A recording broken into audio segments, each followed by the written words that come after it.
Okay, so this is the beginning of my project, building some speaker and sub boxes for my car.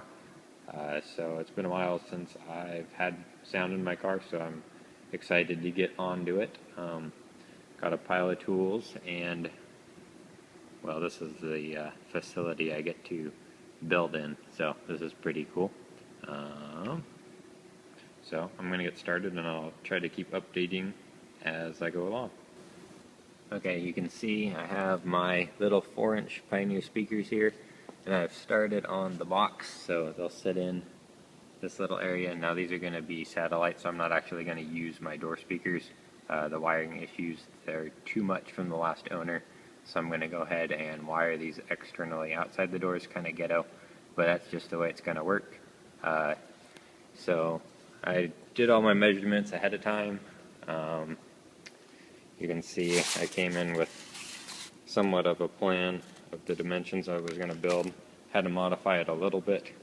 I wrote all of the dimensions for a 1/2-inch particle board, but then when I got to the store they only had 5/8, so I'm adapting to it on the fly and changing my calculations and the measurements. It's not too hard, just add on a 1/4 inch. So this is the first box. I got one more coming here for the sides, and then this end piece here, and then the sub box, and then cutting the holes for the speakers, drilling and screwing it all together, and then caulking the inside so that it is airtight. So that's the update. So far it's been a total of 35 minutes, and that's how far I got.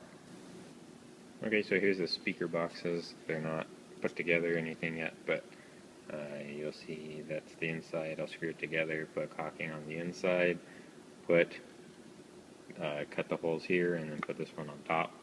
And then I have 2 of those, and now I'm starting cutting out the subwoofer portions.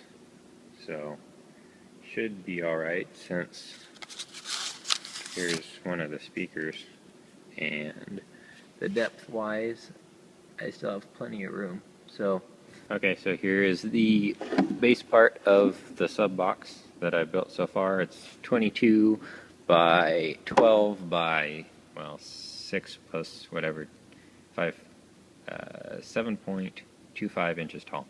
So right now I'm working on cutting the top piece, cutting the holes on the top pieces for the speakers to set in. These are 8-inch stage 2, punch stage 2 by Rockford Fosgate.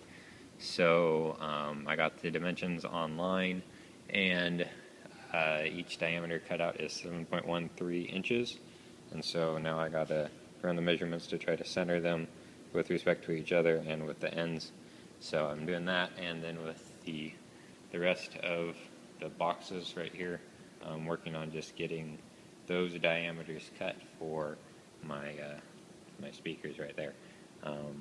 Those will probably be a 3 3/4 inch diameter hole. So maybe I'll use a drill press for that. We'll see. Other than that, I'm just using one of these saws. Pretty easy, simple. So there you go.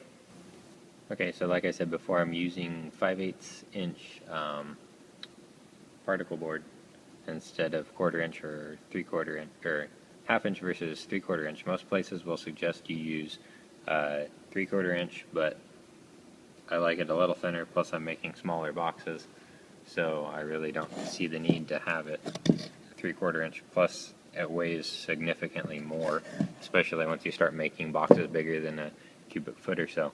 So I'm using 1 1/4 inch screws. These are the coarse kind, so they don't strip as badly. At least that's the idea. I'm using 2 cordless drills, one to drill a pilot hole, and then another one to screw them in. It's much faster with 2 drills.